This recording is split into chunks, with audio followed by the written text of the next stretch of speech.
મારું નામ ધારા છે। હું છોકરીની માસી બોલું છું કે અમે માલવિયા પોલીસ સ્ટેશનમાં 26 દિવસથી ફરિયાદ લખાવેલ છે, પણ અમને કોઈ જાતની કાંઈ કાર્યવાહી લોકોએ કરવામાં આવેલ નથી। 26 દિવસથી છોકરીને અમને કોઈ પણ જાતની જાણ કરી નથી કે તમારી છોકરી અહીંયા। એકવાર કીધું કે લોકેશન સુરત મળે છે, પણ કોઈ જાતની કાર્યવાહી। એટલા માટે અમે કમિશનરની ઓફિસ આવેલા છીએ, કનુભાઈ દેસાઈની ત્યાં, કે વધુમાં વધુ કાર્યવાહી કરે એવી અમારી માંગ છે, કે પરત છોકરી કરે, અમારી ઝડપથી અમારું કામ કરવામાં આવે। આવેદન પત્રમાં શું તમને કીધું સાહેબે?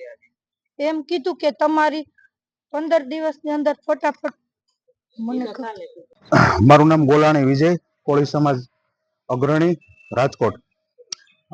આજરોજ અમે તારીખ 7/11/2025 ના રોજ કમિશનર કચેરી રાજકોટે એક આવેદન દેવા આવેલા છીએ, જેમાં અમારી કોળી સમાજની એક સગીર વયની દીકરી ને એક અપરાધી જે છે વ્યક્તિ, તે છોકરો ગુનાહિત ઇતિહાસ પણ ધરાવે છે અને ભગાવીને લઈ ગયેલ છે। તેના અનુસંધાને માલવિયા પોલીસ ચોકીમાં ફરિયાદ પણ આપેલી છે, અને 1 મહિનો થઈ ગયો, અંદાજે 1 મહિનો થવા આવ્યો છે, પણ હજુ સુધી કોઈ પણ પ્રકારની કાર્યવાહી જે થવી જોઈએ એ થઈ નથી। એના અનુસંધાને આજે અમે કમિશનર સાહેબને ઉપર આવેદન આપેલું છે।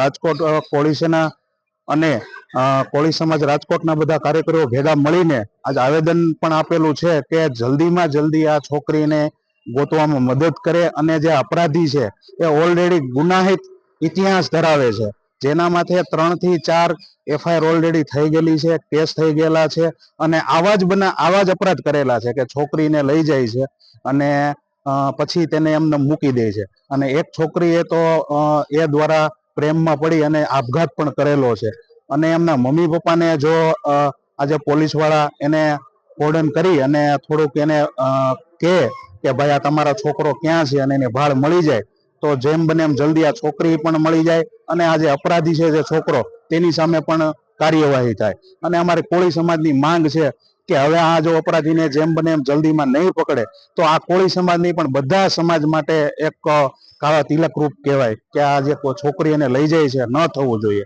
બસ મારી આ જ અપેક્ષા છે, અને અહીંયા જે અરજી આપી છે સાહેબે અમને સારો એવો જવાબ આપેલ છે અને જવાબ મળેલ છે, તો કાર્યવાહી થાય તો અમે એમને ખૂબ ખૂબ આભાર માનીએ છીએ। હું નવનીતભાઈ સનાભાઈ સોલંકી બોલું છું। એક છોકરોએ મારી દીકરીને ભગાડી ગયો છે, નામ યશ ત્રિવેદી છે, એ કોઠારિયા કોલોનીમાં રહે છે, અને ત્યાં એને 3 છોકરીને ભગાવેલી છે। એક છોકરીએ ગળા ફાંસો ખાધો છે, અને એક એનો બાપ જંગલેશ્વરથી તેડી ગયો, એટલે એને માટે એ છોકરાને તાત્કાલિક પકડી અને 20 વર્ષની સજા થાય એવું કરવા મહેરબાની। કમિશનર ઓફિસે અમે આવ્યા હતા, ત્યાં અમે આવેદન પત્ર આજે આપેલ છે, પણ માલવિયા પોલીસ ચોકી કઈ પણ જાતનો જવાબ આપેલ નથી। ત્યાં દરરોજ મારી દીકરી, એના સાસુ, આખું કુટુંબ ત્યાં જઈને બેસતા તો એમ કહેતા લોકેશન ચાલુ છે, લોકેશન ચાલુ છે, એને લોકેશન અમને ક્યારેય પણ બતાવેલ નથી। તો એને માટે તાત્કાલિક આ કમિશનર સાહેબે કીધું છે કે અમે ત્યાંનું જઈને બધી તપાસ કરશું। મારી છોકરીને લઈને કોઠારિયાનો છોકરો વયો ગયો છે, આજ 25 દિવસ થયા, કઈ ખબર નથી ક્યાં છે, શું છે, કઈ સમાચાર નથી આવ્યા। ઈ માટે અમે ફરિયાદ લખાવેલી છે, 25 દિવસ થયા, અને અમે લોકેશન ઉપર ચાલે છે પોલીસ સાહેબ બધાય, પણ અમને કઈ જાણકારી મળી નથી હજી। તો એના માટે અમે કમિશનર સાહેબની ઓફિસે આવ્યા છે અને અમે અરજી આપી છે। જવાબ આપ્યો, આગળ અમારું કામ હાલશે એમ અમને કીધું છે। બેબીનું નામ શું હતું? તેજસ્વી। અને કેટલી ઉંમર હતી? 17 વર્ષ। કેટલો સમય ત્યાં ગઈ? 25-26 દિવસ થયા। કોની સાથે ગઈ? યશ નામના છોકરા સાથે। કેટલી વાર છોકરીને આવું કરે?